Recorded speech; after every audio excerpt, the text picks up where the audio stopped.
Bom, então, dando continuidade, agora a ideia é falar um pouquinho sobre a curva da bomba, né? Então, na aula passada a gente viu que nosso modelo aqui, quando eu fui executar, né, a simulação, aqui nesse raio que tem, deu um erro por causa da curva da bomba, né? Então, como é que a gente trabalha com a curva da bomba? Basicamente, a gente vai vir aqui no nosso navegador, tá?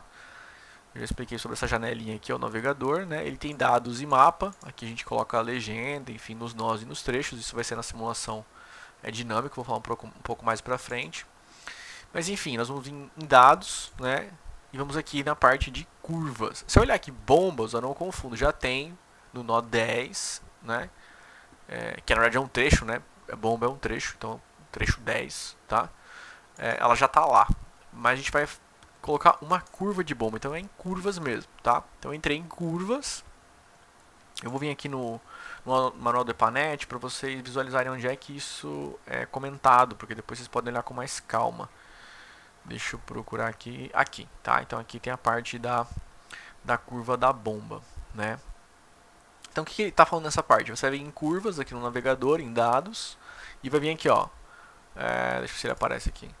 Adicionar. Então você vai adicionar aqui uma curva de bomba, certo? Então para adicionar essa curva de bomba, a gente põe uma descrição. Então eu coloco lá até para salvar. Então exemplo, modelo, EPANET, curva de bomba, beleza? Né?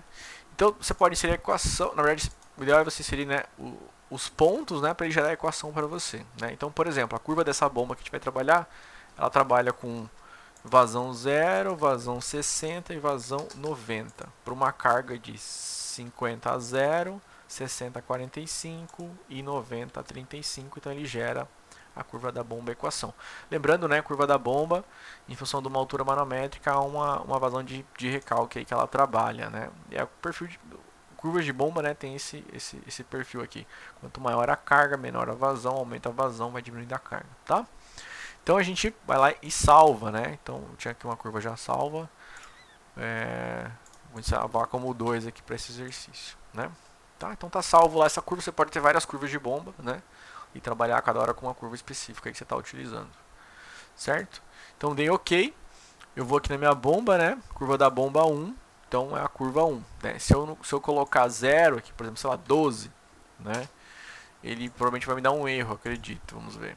Simulação mal sucedida, então não achou. Então a gente vem aqui, curva da bomba 1, que é a curva dessa aqui, né? Que eu tinha feito, curva 1, né? Curva 1 tá aqui, Enter, fechei, vou simular.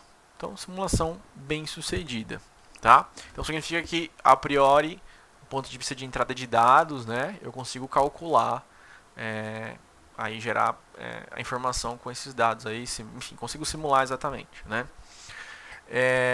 E aí eu consigo, a partir desse momento, gerar alguns relatórios, né, para entender o que está acontecendo no meu sistema. Então, o relatório, né, pode ser gráfico ou tabela.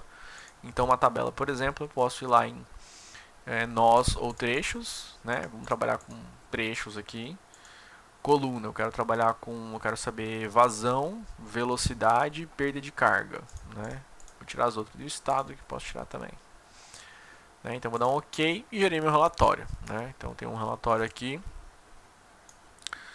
para cada trecho, qual que é a vazão, né, que tá passando, né, nesse momento estático, a velocidade da água e perda de carga. Aqui eu posso fazer um check, né, se o meu diâmetro ele está bem dimensionado para velocidades e vazões, né, conforme é o dimensionamento de redes, né, distribuição de água, ou se for eu estiver trabalhando de uma forma mais macro, com uma adutora, enfim, eu posso fazer uma checagem desses dados aí.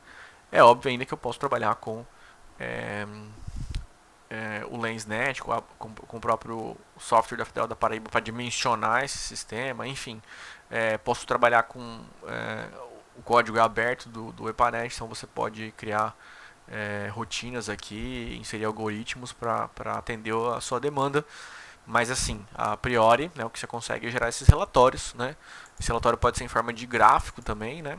Então, que é mais adequado, por exemplo, uma série temporal, quando for fazer uma simulação dinâmica, que serão aí nas nossas próximas aulas. Certo? Então, resumo dessa aula, a gente conseguiu aqui visualizar a entrada de uma curva de bomba e a executar a simulação desse nosso modelo aqui, tá? Para as próximas aulas a gente fala um pouco sobre simulação dinâmica e alguns detalhes de reservatório de nível variável que eu acabei não comentando. Até mais.